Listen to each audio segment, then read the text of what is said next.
परभणीमधील doctor Babasaheb Ambedkar यांच्या पुतळ्यासमोरील भारतीय संविधानाच्या प्रतिकृतीची विटंबना झाल्याचा धक्कादायक प्रकार उघडकीला आलाय। यानंतर पुकारलेल्या परभणी बंद दरम्यान झालेल्या दगडफेक प्रकरणी पोलिसांनी ताब्यात घेतलेल्या सोमनाथ सूर्यवंशी या तरुणाचा न्यायालयीन कोठडीत असताना मृत्यू झालाय। पोलिसांनी केलेल्या अमानुष मारहाणीमुळे सोमनाथ सूर्यवंशी यांचा मृत्यू झाल्याचा आरोप करत राज्यभरातून आंदोलनं होत आहेत। हातकणंगले तालुक्यातील खोची इथंही याचे पडसाद उमटले। प्रशिक युवा मंच आणि बौद्ध समाजाच्या वतीनं परभणीमधील घटनेच्या निषेधार्थ मंगळवारी गाव बंदचं आवाहन करण्यात आलं होतं।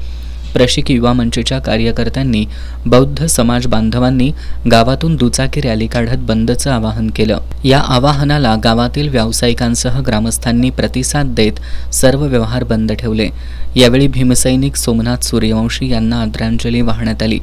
बंद शांततेत पार पडण्यासाठी प्रशिक युवा मंचचे अध्यक्ष विशाल कांबळे यांच्यासह राहुल कांबळे, प्रशिक कांबळे, पवन कांबळे, विशाल ढाले, दीपक ढाले, संकेत ढोले, ओंकार ढाले, बाबासाहेब शिंगे, सुजल शिंगे, सुयश भाले, वैभव कुरणे, वैभव कुमार कुरणे, विजय कुरणे, रोहित कुरणे, दीपक कुरणे, अवधूत कुरणे, रणजित कुरणे, नितीन शिंगे, आदेश पोवार, सागर ढाले, पप्पू ढाले, बाळासाहेब कुरणे यांनी परिश्रम घेतले। बंद काळात पेठवडगाव पोलीस ठाण्याचे निरीक्षक विलास भोसले यांच्या मार्गदर्शनाखाली बंदोबस्त तैनात करण्यात आला होता।